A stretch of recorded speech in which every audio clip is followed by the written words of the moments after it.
नमस्कार बंधु AP tutorial को सर्वप्रथम समस्त को स्वागत करुछि। आज प्रथम वीडियो रे मु आपण मानक पई नै आसीछि अष्टम श्रेणी गणित बहिर प्रथम अध्याय। चलंतु आसंतु पढ़िबा। सेट कौन प्रथमे आमे जानिबा को हबो। तो सेट रो एमिति किछि स्पेसिफिक संज्ञा नहीं, तथापि आमे सेट कौन निहाती जानिबा दरकार। तो सेट कौन गोटे निर्दिष्ट प्रकारर वस्तु मानकर समाहार को सेट कहबा। अन्यथा किछि जिनिसर समाहार को सेट बोली कहिले मध्य किछि हेबो नाही। जेमिति कि बही सेट कहले अर्थात बही सेट जोटा कि साहित्य, इंग्राजी, हिंदी, संस्कृत, गणित, विज्ञान, इतिहास, भूगोल ये सब गोटे गोटे बही। तो एई मानंकु आमे बही सेट बोली कहि परिबा। तो एबे देखिबा ए बही सेट रो साहित्य बही, इंग्राजी बही, हिंदी बही, संस्कृत बही, गणित बही, विज्ञान बही, इतिहास और भूगोल बही। तो एमाने माने हेले ए साहित्य बही, इंग्राजी बही ए जो एटा गोटे गोटे कहूची एमाने हेले ए बही सेट रो गोटे गोटे उपादान।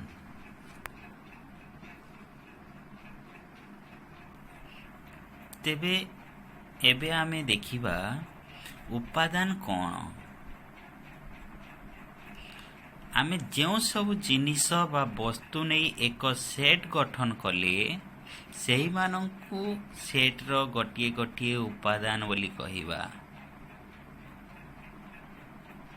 अर्थात कौन तो एबे आमे नेइथिला टिके आगरु बही सेट, साहित्य बही, इंग्राजी बही, हिंदी बही, संस्कृत बही एमिति आमे नेइथिला।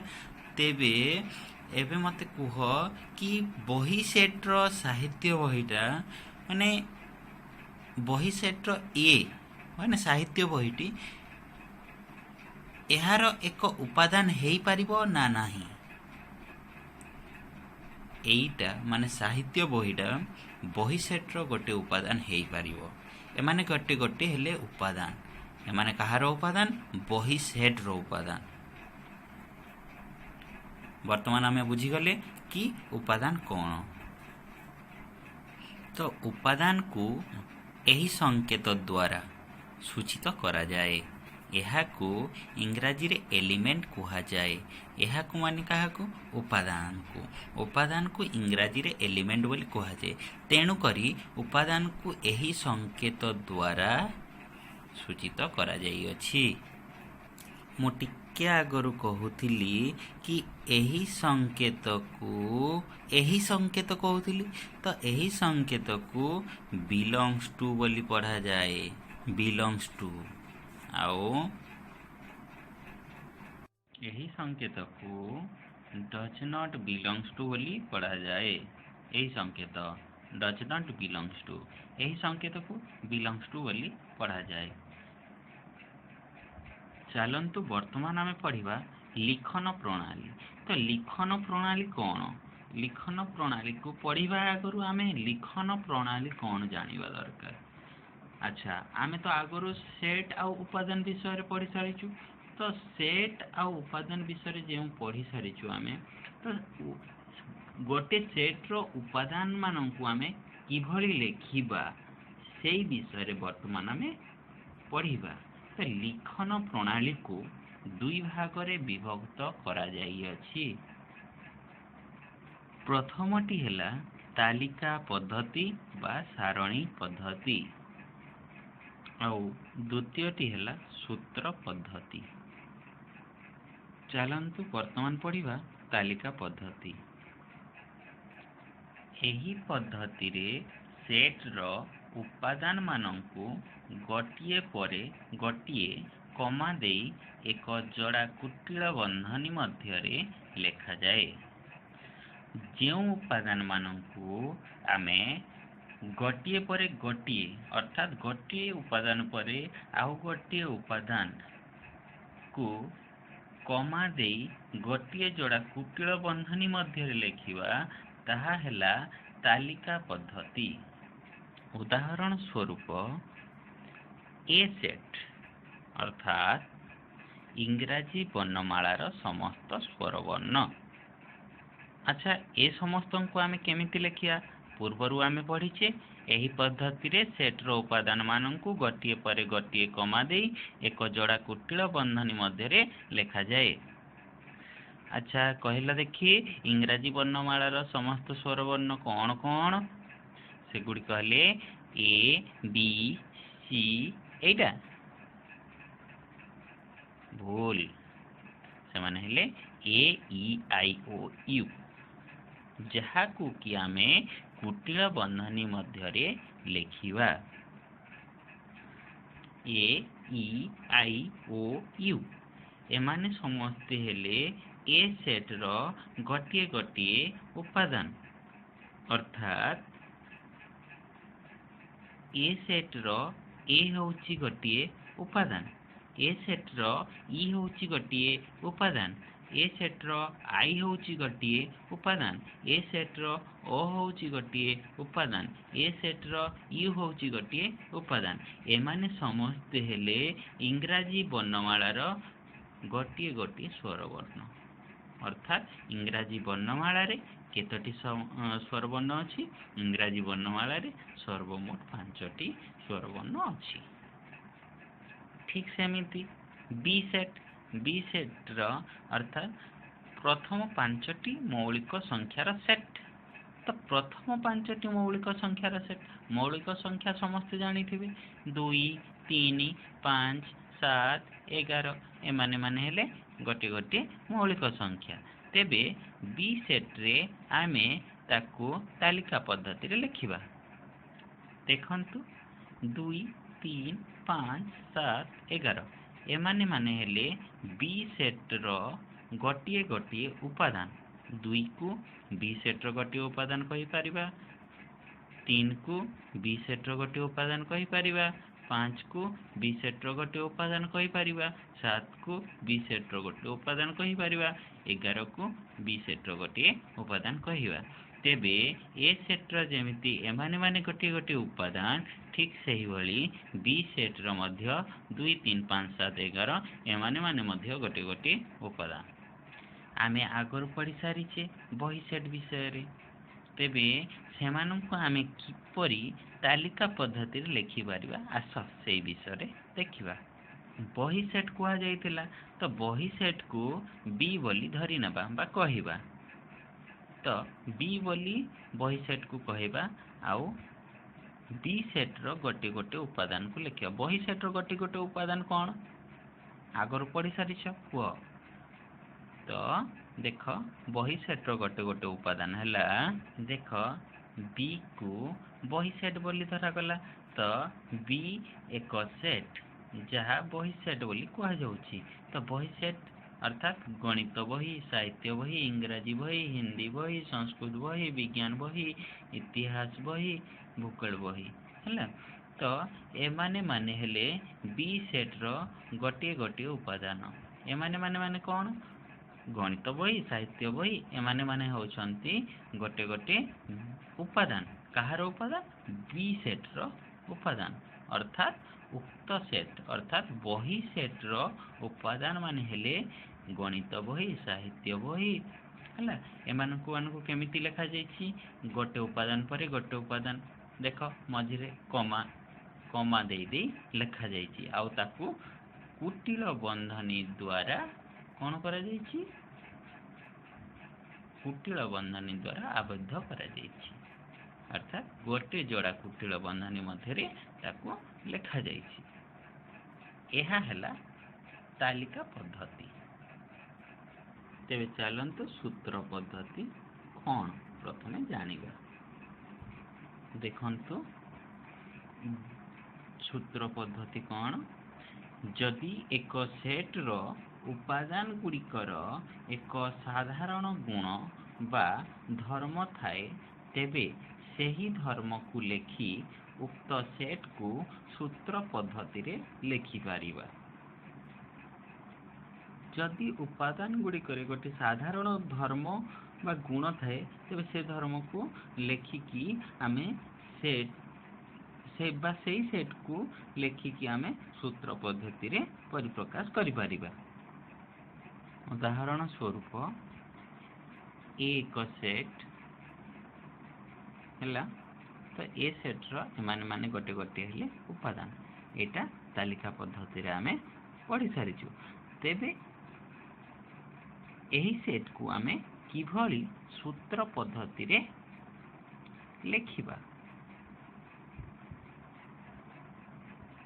ଦେଖନ୍ତୁ ଆମେ କିଭଳି ଲେଖିବା। ଦେଖ, ଇଏ ଥିଲା ତାଲିକା ପଦ୍ଧତିରେ, ତେବେ ତାକୁ ଯେତେବେଳେ ଆମେ ସୂତ୍ର ପଦ୍ଧତିରେ ଲେଖୁଛେ ଆମେ ଏମିତି ଲେଖିବା। ଆଉ ଏହାକୁ ପଢ଼ିବା ଏ ସମସ୍ତ x ଦ୍ୱାରା ଗଠିତ ସେଟ୍ ଯେପରିକି x ଇଂରାଜୀ ବର୍ଣ୍ଣମାଳାର ଏକ ସ୍ୱରବର୍ଣ୍ଣ। ତୁମେମାନେ ବୁଝିପାରିନଥିବ, ସେଥିପାଇଁ ମୁଁ ଏହାକୁ ପୁଣି ଲେଖିଦେଲି କି ଆମେ ଏହା କେମିତି ପଢ଼ିବା ବା କିଭଳି ପଢ଼ିବା। ଦେଖ, ଏ ସମସ୍ତ x ଦ୍ୱାରା ଗଠିତ ସେଟ୍ ଯେପରିକି x ଇଂରାଜୀ ବର୍ଣ୍ଣମାଳାର ଏକ ସ୍ୱରବର୍ଣ୍ଣ। ଆମେ ଏହାକୁ ଏମିତି ପଢ଼ିବା।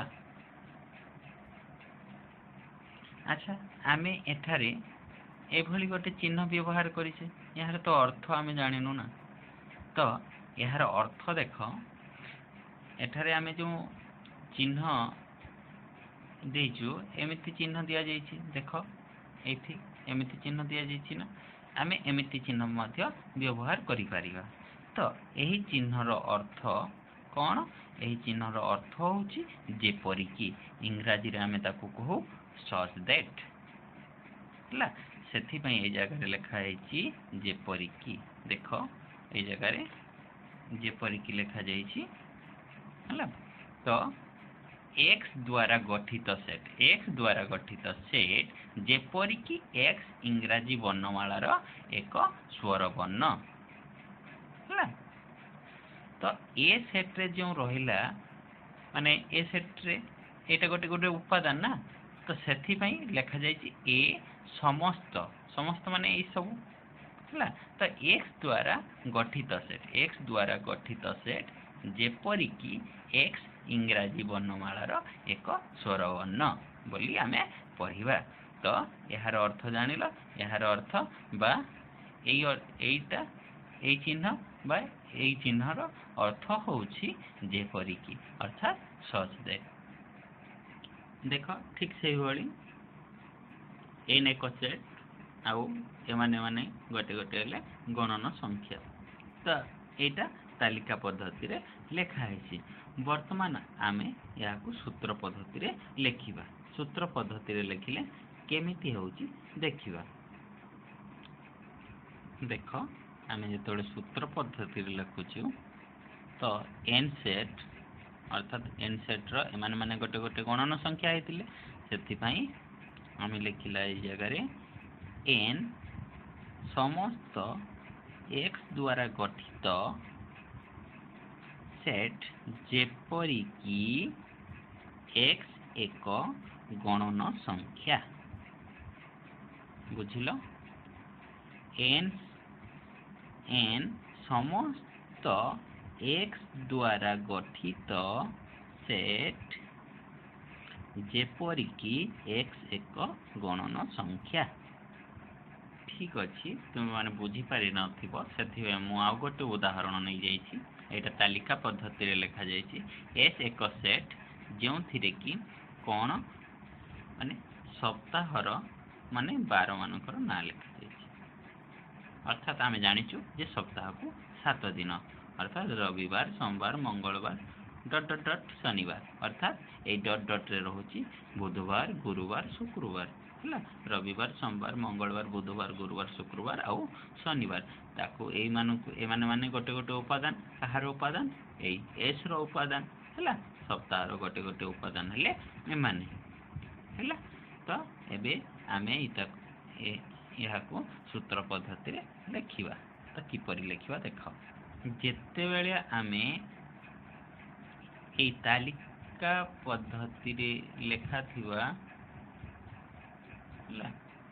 थिबा अंश को आमे सूत्र पद्धति प्रकाश करूछु ता केमिति लेखा जाउछि देख x such that माने जेपरि कि x होउछि सप्ताहर एक बारर बा दिनर नाम एटा सूत्र पद्धति रे लेखा है एटा तालिका पद्धति एटा सूत्र पद्धति आ एटा हला तालिका पद्धति बुझी पारिथिबो एबे एटा सरी गला सूत्र पद्धति आ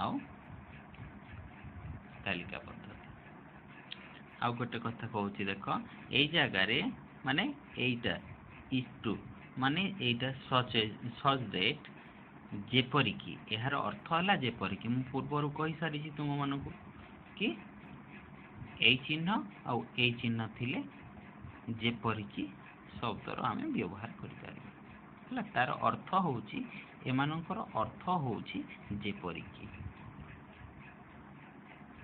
याकू आमे जो सूत्र पद्धति रे लेखिछे याकू सदा सर्वदा आमे गाणितिक हिसाब रे लेखिबा दरकार अच्छा गाणितिक हिसाब रे आमे किपरि लेखिबा हाउ सेही जिनिस मु वर्तमान बताउछि देख टी सेट रो एमाने माने हेले गोटे गोटे उपादान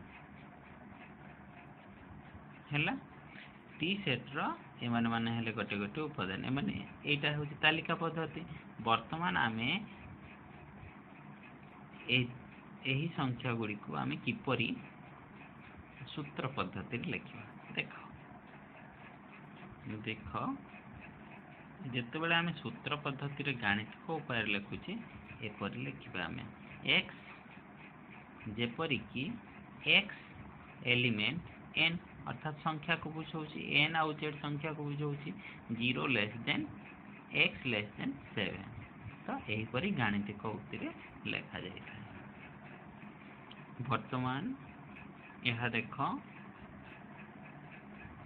देख पी एक सेट जो कि केवल जुग्म संख्या मान अच्छी यह को आमे किभली सूत्र पद्धति रे लेखिबा देख प्रथमे x एपरि एक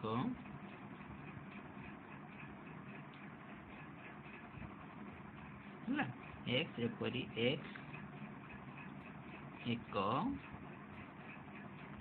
जुग्म संख्या एवं शून्य less than x less than 10 यार अर्थ है जे यही संख्या गुड़िक माने 0 रु 10 मध्य अच्छी तो एमाने गोटे गोटे हेले जुग्म संख्या तेणु एभली भावे आमे सूत्र पद्धति रे प्रकाश करागल एटा जी सूत्र पद्धति रे प्रकाश करागला धन्यवाद आज वीडियो रे एतिकी मो पढ़ाई समाप्त करुची जदि भी किसी तुम मन रे डाउट रही कमेंट करी जणाइबे आउ दया करी मो चैनल को सब्सक्राइब करिवे धन्यवाद दे पुणी आगामी दिन को स्वागत।